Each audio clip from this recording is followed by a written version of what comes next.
Han Young-unk's girlfriend leaves his ass as soon as she realizes that this guy is an addicted gaming goon or loser. He quit his job in anger and locked himself shut, spending all of his time on a game called Panginia, a game more challenging than Elden Ring. He ends up getting his consciousness nuked by the ice sky gods and faints like a Pokemon. Next thing he knows is him waking up getting the daylights beat out of him like a slave. His captives threaten to feed him to the Hydragonon. But when Han Young looks around, he watches hundreds of slaves just like him being whipped to work. The painful whipping was enough confirmation that he was in the world of the game. The hydrogen was further proof of it. Analyzing the region, our boy commands open the status window. To his shock, a blue screen pops before his eyes, displaying all of his stats, talents, and hidden traits. Han Yong can't believe he's really here. Strangely, his stats even exceed the typical limitation of 10. The most shocking part of all, he has access to 13 hidden traits. Before processing anything, the ground rumbles before him. The slave masters are terrified at the sight of a literal army heading their way. The Desert Queen has come after breaking their pact, leading them as a top-tier baddie, the Snake Princess. Han Young sees her, recalling her name and mind. Her arrival kicks off the first main quest of the game. The only objective, survive because failure is going to result in death of both the character and the player's body in real life. Han Young barely processes this information when hundreds of slaves are actively mowed down in a rain of arrows. The only reason he's left standing is because of his hidden trait, part of the iron-blooded monarch, kicked in and maxed out physical talent. This way, he'll avoid excess fatigue and will sharpen his reflexes. With everyone around him dying like flies, Han Young hastens to act in order to survive. He grabs the blade and targets the charging man who was about to kill him. Thanks to his hidden trait, this guy suddenly becomes a sword expert and slashes the guy's back. He even drops a cool pose for us to admire as his second trait, Weapon Master, aids him in battle. Our boy just got into this world and already they're about to gangbang him on the first level. One dude tries to stab him with a spear, but Han Young breaks his ankles like an NBA player and slices his ass. It's his first time using this particular weapon, but his natural intuitive abilities have been boosted to a level where he can use this weapon like an expert. Habibi over here comes in shouting and slashing our boy, but Han Young somehow easily dodges. Brothers unlocked Ultra Instinct and can detect every single attack coming his way. He reacts reflexively fast too, watching each swing of the enemy's swords. Han Young lays down his attack, stabbing this guy. Next, he prepares his axe and straight up unlives this dude. With another down, Han Young finds himself panting. The ones trying to restrain him can't believe their eyes. This guy is the definition of a monster. Despite being a lowly slave in their eyes, he managed to take down multiple fighters. This is actually thanks to one of the hidden traits called Masterful Hands, allowing our boy to boost his adaptability with any weapon. For example, his newest weapon, a sword, is leveling up exceptionally fast because of him. The same goes for his spear. What's even more stunning is that the max proficiency level for weapons is considered 10. But right from the start, Han Young is already at a whopping 6, allowing him to wield the sword with proficiency comparable to a knight. The very fact that he managed to cut through multiple fighters is because of this single hidden trait. At the same time, Han Young knows that this thing won't last him long either. He's got a literal army staring him down. 500 men. My dude is about to solo this ridiculous quest all on his own. Like that one scene where Goku and Vegeta take on thousands of metal coolers. Before this scene, we find ourselves in the throne room of the queen. She's stunned to learn about their failed expedition in the demon world. Her eyes glare with red anger as she scolds the Snake Princess. Her leader reminds the princess that this failure will be reflected upon them, the desert city of Fiselmer, and they have to prevent that with everything they've got. The Snake Princess is ordered to head to the cult desert where this chick will eliminate any and all stragglers of the expedition hunt. The goal to erase absolutely every conceivable evidence that exposes Fiselmer's disinvolvement. Basically, they don't want the world to know that these guys caught a huge L. If the Snake Princess does well on her mission, the tyrannical leader promises to lift her curse. The mention of the curse steals her resolve as the princess accepts her new mission. Before leaving, she was told only one single instruction: do not fail. And with that attitude, she found herself in the expedition area. That brings us here, where the Snake Princess freshly learns from one of her men that one slave appears to be hanging on. This genuinely shocks her. How could one slave hold out against a literal army? Time to get to the battlefield. Corpses toppled and blood splattered. Han Young stands with his head held high. Having defeated a fleet of men, he reaches level 2. His health and mana capacities are restored. His fatigue is also consequently removed as the result of leveling up. Bro looks like a brick wall and definitely needs to drop his workout routine. Arriving at the battle by herself, the Snake Princess stares at the slave. Han Young realizes that she's here at last, the one known as Isabella von Darien. Upon further inspection via the system, he learns about her curse. As she cannot leave the area because of the Desert Queen, the rest of her abilities are concealed because Han Yong-eun's level is too low. But the main issue, she's a whopping level 8. Despite all his stats, he can't defeat this woman no matter what he does. The strongest level in the Panginia game is considered 10 and 1 is considered seriously strong by level 7. Beyond this level, actual strength differences are made clear. Basically, it's like comparing Gojo to the rest of Jujutsu Kaisen sorcerers. These guys are built differently. Level 8 is where one could be considered strongest in the region. In other words, these guys are like boss fights all on their own. Now, our boy knows that he can't beat her in straight combat, but then he notices one simple catch, the princess's curse. Isabella steps down from her monster, dead-ass serious. She looks at him with complete animosity and declares that he'll die here and now. While Princess Thick Curves is threatening my man's life, he's wondering about the reason he started playing the game. Panginia seriously has a high difficulty rating. Consider it like the Elden Ring. Hanyong happens to be a gooner but for video games and not in the sense that he goes to baddies. He just wants to crack new levels in any game. Isabella leaps forward to slash at him at full speed. In return, our boy smirks, calmly questioning if she's interested in removing the queen's curse. Isabella's blade stops just before slashing our boy's throat. So, that's a seriously close call. She's bummed out and visually shaken by his question. Isabella glares at him,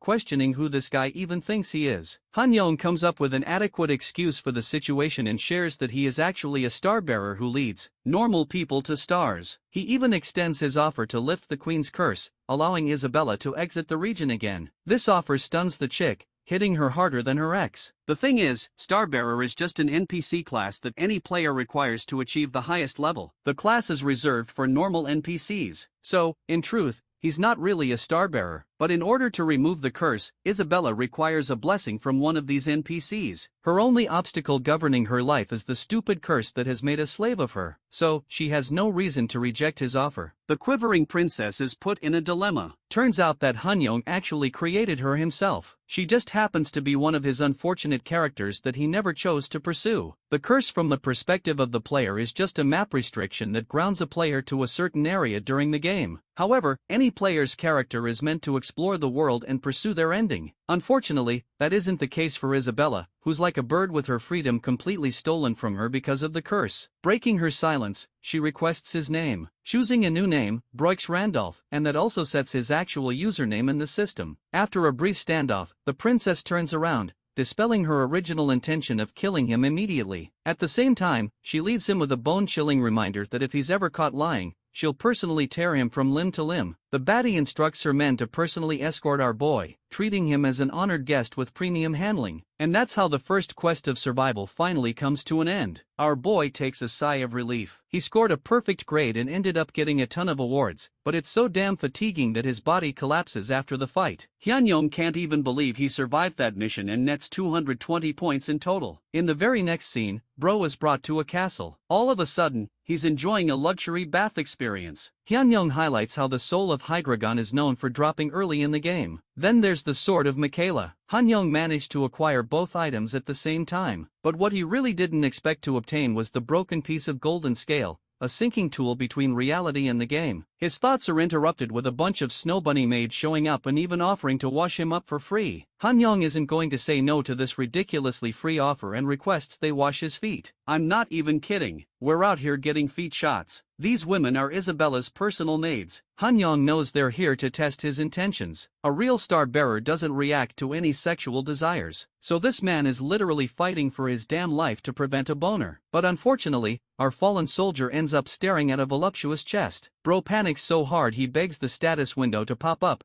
blocking his view from her knockers. Surprisingly, Hanyong notices a new revelation. Some kind of boundary line between Panginia and the real world is gradually taking its course. Viewing the successful history of his quest completions, he actually acquires a logout feature. Now, that's really interesting, but the game warns him that his character will be vulnerable during the logout. By the way, Bro is seriously stunned with Gracia and I Love Mint Chocolate making the leaderboards. These two were his best friends during the game. Turns out that they were also dragged into this game just like he was. Hanyong is also loving the logout feature, finally having his get out of jail free card to escape this mad game. Immediately, he urges the maids to exit the room, rejecting their treatment strongly. Han Young emphasizes that he needs to communicate with the stars or else he'll lose his powers. One of the chambermaids is flushed to hear that news. The maids exit the room, leaving him to his business. Han Young can't believe his shitty excuse actually saved his life. He gets out of the tub and uses the logout feature, not giving a single flying _ about the game at all. The game stores his character in a safe environment, reminding him that if his character dies, so will he in his real life. With the logout process completed, our boy finds himself back to his world. Except the world has literally turned to literal hell. Destruction everywhere, monsters invading and cities burning. Huning learns about the news and watches a bus-sized praying mantis wreaking havoc. Terrified, he falls down, succumbing to the realization that the monsters of the game have somehow invaded the real world. Furthermore, there's a golden fragment lying next to him, the one that is linked to the connection between both worlds. Let's go back a few minutes. Logging out from the game causes a flood of memories, recapping all of the events that occurred in the game to spiral in his head. Han Yong returns to the living world, scanning his surroundings and wondering if it was all just a sick dream. He smiles, making fun of himself for acting like he got transported into a web novel. His confidence evaporates the second he lays his eyes on the small gold fragment sitting on his desk. Panicking, he picks it up, questioning reality once more. If this thing came to his room, then that means everything he just went through is real. By the way, the actual game is not even a thing that exists on the website anymore. Han Yong lands right on the money with his theory. The boundary between the real world and the game world has been severed. Panicking, he hastens for a solution. Then his brain clicks. If the monsters have crossed into this world, then that means some of the other things could also be accessible. Remember Michaela's sword? Yeah, that early stage item is now a part of the living world as Han Yong manifests both it and the Hydragon Soul Satchel. Unfortunately, bro has no idea how to use this thing in real life because the game only used a double-click feature to use its abilities. Remembering the details from the system, Han Yong reaches another revelation. Though he's incapable in reality of fighting these monsters, it's different when it comes to his game character. The moment he activates the fragment, bro completely synchronizes with the abilities of Randolph, his game character. The syncing process will last him for a full day. So, let's return to the streets again where a helpless mother is bolting for her life while carrying her weak daughter. They've already lost sight of the husband. To make matters worse, God decides to _ them over with falling debris. You might be thinking some hero is going to save them, but nah. Yunji, the little girl, survives while her mother is pitifully crushed Tokyo Ghoul style. At that moment, a young lady comes running out to rescue them. She wants to help the mother who is completely crushed. Her only desire is for her daughter to be protected. This young woman restrains Yunji, processing the loss. But while she is all caught up with this mess, she had no idea the monster creeped up on her. This thing is about to swallow her whole. But right then, our hero arrives, ripping the creature apart with the slash of his sword. The man who has arrived is not the pathetic Han Yong, but his game character, who actually blitzes the creature and dices it to pieces. The young woman is shocked how they managed to survive, while at the same time wonders who this Gigachad even is. Another praying mantis comes bursting to attack our boy. She shouts at him to look behind, but it's nothing to worry about. A huge dragon crushes the mantis between its teeth. Remember the Hydro Dragon? Yeah, that overpowered boss is now a part of our boy's arsenal. Welcome to one of the coolest shots in the whole story. Han Yong jumps on top of its head while the lady processes her reaction. She can't even tell what's real anymore. Meanwhile, the little girl Yunji frees herself and goes rushing to help her mother. Han Yong then goes on to slaughter any monsters in his path. The same nine-headed dragon is utterly demolishing the battlefield. Let's talk about the advent of monsters in the real world who invaded multiple countries aside from Korea. Human civilization faced imminent threat of extinction. But alongside those monsters appeared a bunch of heroes. Han Yong and a few other players from the game became warriors who cut those monsters down. The same beasts that are completely immune to bullets. There were normal players too who vowed to protect humankind. But the problem was bigger and stronger monsters would soon descend,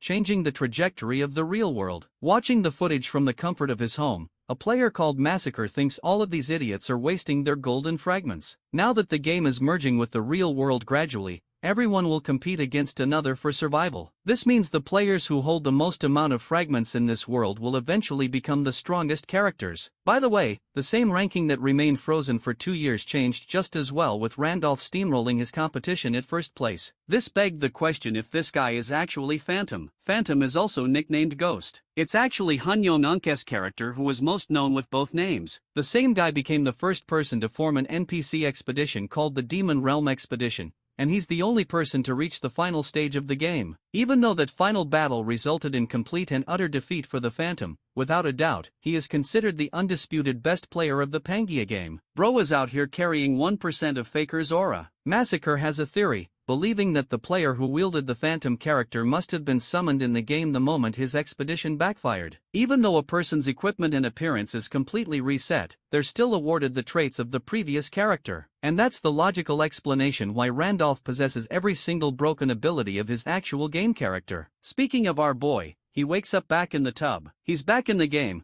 reflecting on the new state of the real world of monsters. At least the situation has made itself clearer than before. Even Han-young asserts that he nearly completed the game with his previous character and only lost at the ending. The one thing that slowed his progress were the mercenaries he hired along the way alongside some NPCs who betrayed his group. Despite the best planning he could think of, these guys ruined everything with the inevitable doom of betrayal. But the interesting part is that those same people could be summoned just like he was in the game. The thing is, there are people out there, jealous players, who wanted to see Phantom fail. That's why they betrayed him. Our boy fully understands that his haters are going to be out for his head even now. Now that the two worlds are melding into each other, he can't hide after just logging out of the game. The only absolute way to ensure survival in not one but two worlds is for him to become unstoppably strong again. And that leads us to the throne room of the princess, who wonders if he's done talking to his stars. Han-young assures her that he's finished and that he's here to fulfill his promise. However, he's got a condition of his own. While Isabella signals his maids to exit the room, the star-bearer voices his condition, urging Isabella to take him to the sanctuary, a request that surprises her. She even calls him insane for asking such a thing. Our boy knows that the next quest involves him acquiring a class, and he's got his eyes set on obtaining a specific one. He manipulates Isabella like a pawn, deploying expert gaslighting strategies by sharing that there's a star in the sanctuary. Night falls as a lady walks among corpses drenched in blood. It's the princess who has slaughtered everyone in her path. Trailing behind is our boy, who is stunned by her incredible skills to take out an entire guard team. She's the perfect ally for this mission. Let's rewind a few hours. This man had just told her to take him to the sanctuary. Isabella found herself surprised to learn about this secret star in the sanctuary. Han-young made sure to keep the details ambiguous and actually reveals that he came across the fourth star by chance. He's the only player who knows about its precise location, too. Using this piece of information, he informs Isabella that it's the only way her curse is going to be lifted. The princess objects that the sanctuary is a sacred place where not everyone can go, but then he reminds her that she has access to it. To instill a fear of scarcity, he expertly manipulates her by saying it's her only chance to escape the desert. That brings us back to the present. If Han-young failed to persuade her right then and there,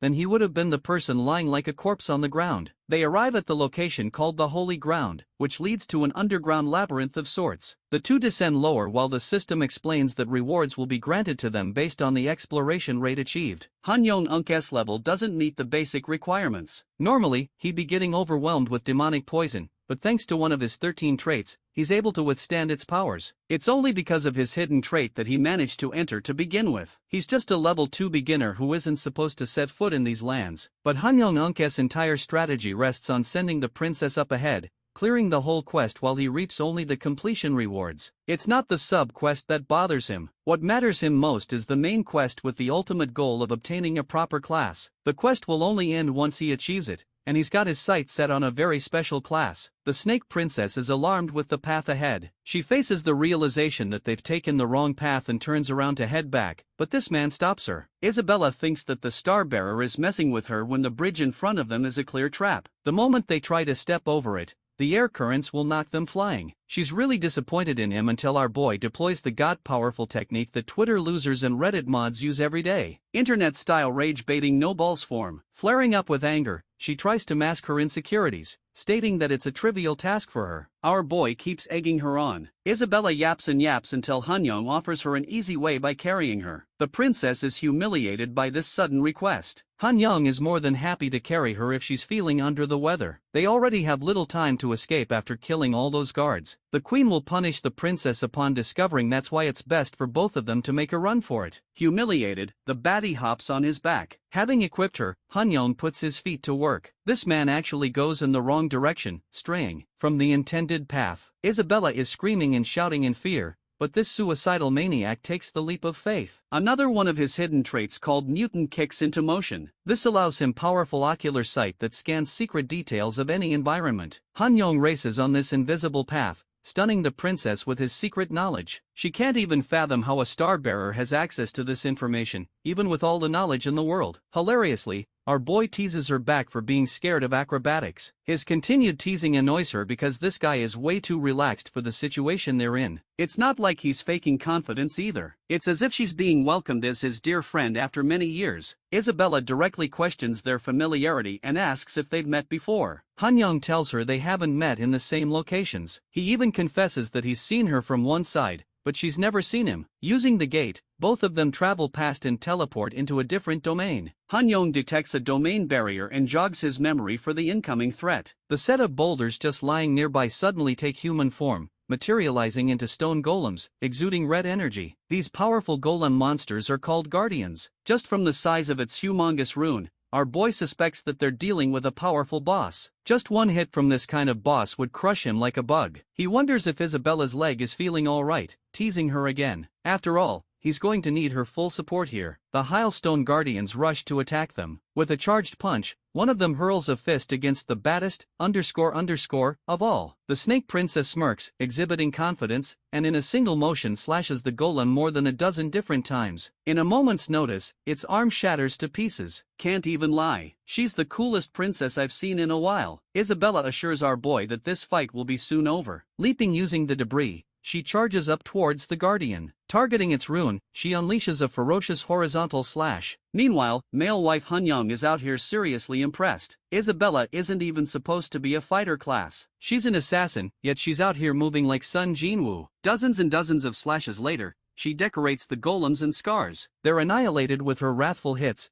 perfectly exemplifying the true strength of a level 8 character. Fight's over and the Golem Maker class is instantly accessible to our boy. Han-young is shocked that he can use Isabella's kill to his own credit. In the Panginia game, summoner classes are extremely rare, which is why Golem Maker is an excellent class. It's a high-tier ability, but as promising as it may be, it's not what our boy is after, so he straight up declines it. After all, the class he's desperately chasing is in a league of its own, and its test is about to come next. Tendrils of black surround the fields, casting a dark atmosphere. From the ground erects a huge mountain almost resembling a castle. This is the target that Han-young has been chasing after. A greater god that protects the very stars. A titanic snake and the ancient King Dram himself. Dramut exerts such intimidating pressure that the system straight up says players below level 10, which by the way is the max level, can't challenge its authority. This beast is the mountain guardian of the sanctuary itself. Isabella looks at our boy, questioning if this thinks she's going to go out there and suicide against the mountain guardian. Han-young plays it chile, acting like the mountain guardian is actually a sweetheart who never attacks first. Well, that reality crashes down rather quickly when the monster roars and unleashes its first strike. It literally terrifies the princess because she barely managed to dodge its first attack. Han-young is confused. He actually didn't remember this beast being so aggressive. The princess thinks our boy's definition of friendly is pretty damn stupid. The greater god addresses the challenger,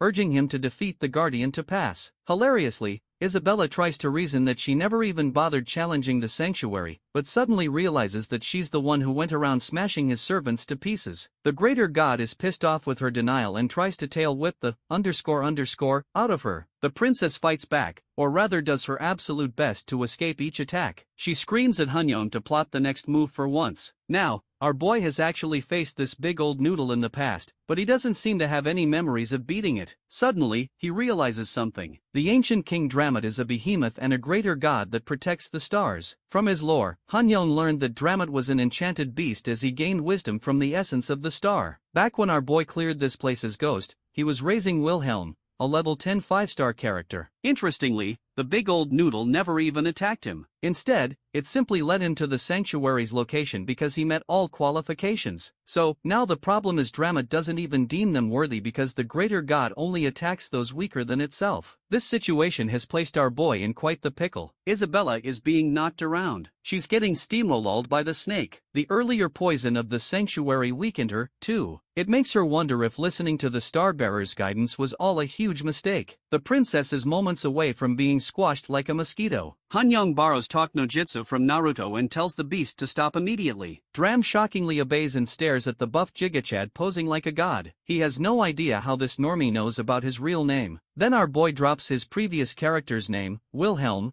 assuring the greater god that he has returned. Instantly after hearing those words, Drama takes a moment to process his words. The snake crashes out, dying of laughter. Maybe the strategy might actually give it a heart attack and kill it. Drama trash talks the stupid-looking idiot who thinks he's Wilhelm because this guy isn't even comparable to a sentinel. He's straight up trash. Drummond can't fathom how he's comparing himself to Wilhelm, the best of the best, a being that he considered his own master. Even Wilhelm failed the demonic realm expedition, causing his stars to fall. That means his death has been completed. But even then, the ancient king takes great offense that a loser like our boy has the gall to invoke his master's name. The ancient king is a second away from devouring the insolent warrior. But this man stands there farming to the max. Hunyong reminds the beast of the contract they made. Dermot can't even fathom how this guy knows about such information. Not a soul in the world can know about such a thing. The contract they made is actually the checkmate. Anyone who obtains the star will learn the true name of the mountain guardian and even become its master. The greater god is supposed to obey his master's every command, and information about the contract can never be revealed or else the player will die from its curse. Hunyong luckily remembered this part of the story, which means the game rules are still under effect. The only reason he's not murdered by the curse yet is because he's no longer Wilhelm but Randolph. The intrigued greater god questions his identity once more. Hunyong commands the beast to guide him to the star as it will remove all doubt. But this idea is ridiculous to the mountain guardian because this guy doesn't even meet the basic requirements. But Hunyong is crazily confident,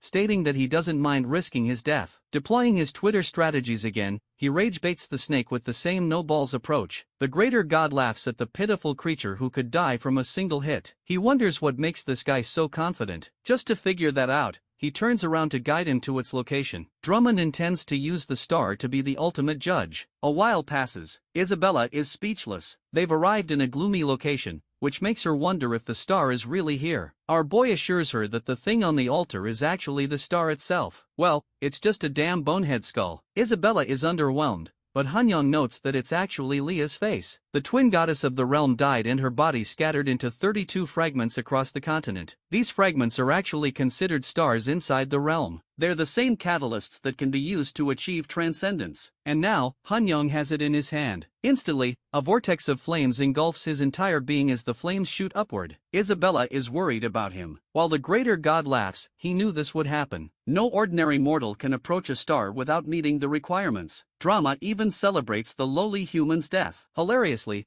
our boy is actually doing just fine inside. He's untouched by the flames, noting how the star specifically kills a player only if someone tries to cheat his way through. But in this case, Hunyong managed to bypass the ancient king with actual negotiation. The real problem is obtaining the class of his dreams. The problem with acquiring a star without having a class beforehand is that it normally gives you its own version of a class. This is something that Hunyong has never done before. All 13 of his traits start to illuminate, representing his skills from the previous maxed-out character. The star deems him a being capable of confronting destruction. It shatters apart. Its mana surges through Hunyong's body and becomes a part of him. He now has access to new skills called Star Pierce and Blessing of the Stars. After reaching transcendence, the effects of the stars will permanently stay with him. With this, he has acquired the class star successor. Isabella remains baffled. She can't believe that this man is naturally absorbing the star in its entirety. With the commotion finished, Hunyong addresses the princess and asks her what she will do after the curse is lifted from her. The princess reveals that she just wants to leave this shitty-ass desert to find her family's bloodline.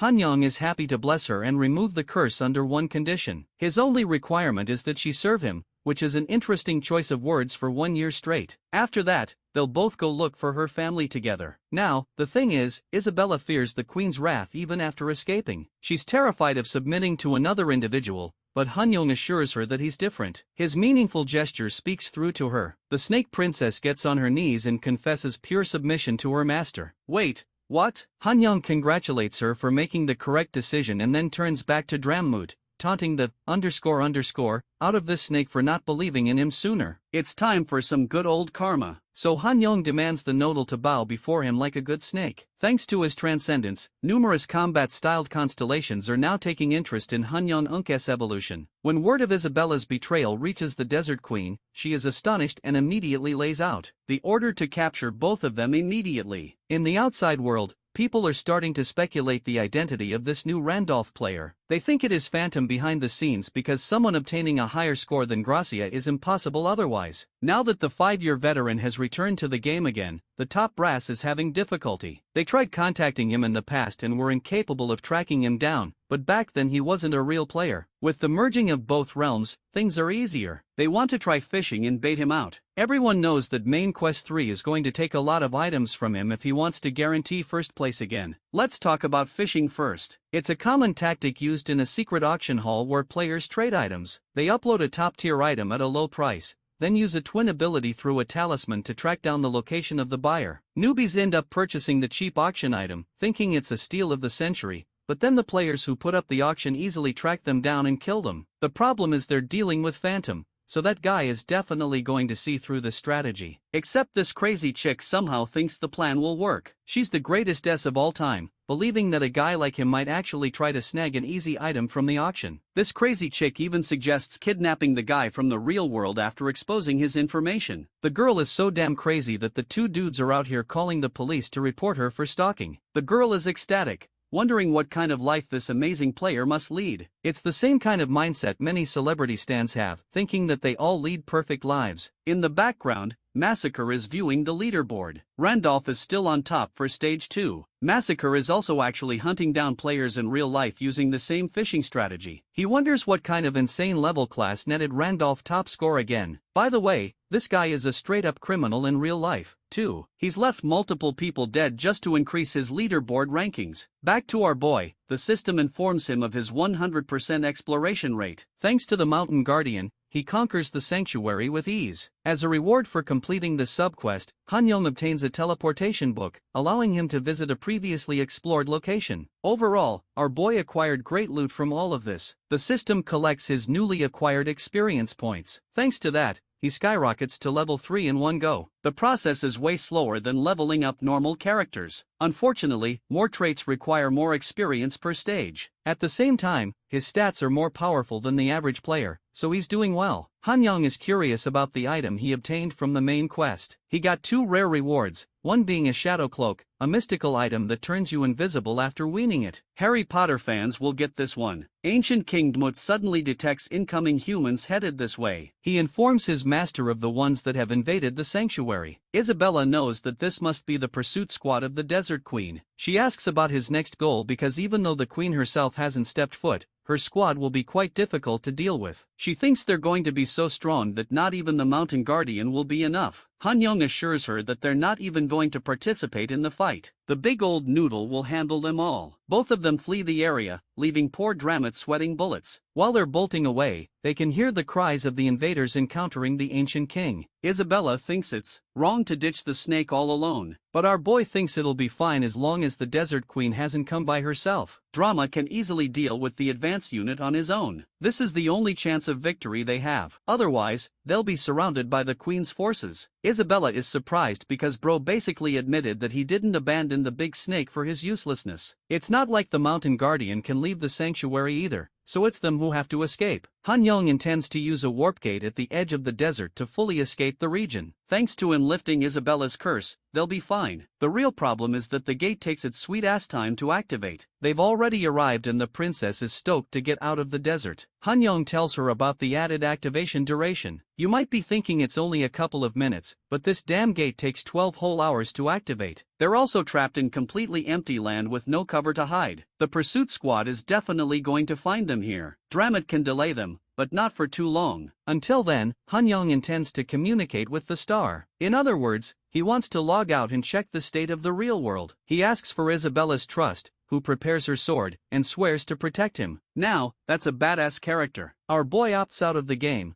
wakes up in his shitty apartment. The feeling of logging out is still strange, but he quickly grabs the phone to check the news. Luckily, there haven't been any new disaster alerts, so the monsters haven't come yet. With both realms colliding into one, there's only so much that Hanyong can use to his advantage. The players in the real world, his world, concern him the most. That's why he intends to check in frequently to make sure he's safe here, too. Suddenly, a text message steals his attention. It's Kim Seo. In the next scene, his ex-girlfriend is out here arguing with someone on the phone, letting the whole restaurant know about their ordeal. She wants his money because she's a lying gold digger. Her new boyfriend drops the call, leaving her on her own. The shitty Seo Yen is reminded of Hanyong as a loser, calling him pathetic. Still, she liked that he was obedient and even regrets leaving him so soon. He actually arrives to talk to her after her text. Sean treats him much nicer now instead of how she bared him and left him. He sits down questioning what she wants from him. Seo Yen is pissed off with his new sense of pride. To strike down his ego, she reminds him that he obediently came to meet up with her with just one invitation. That's the one thing she always fancied in him. Like the predator she is, this ___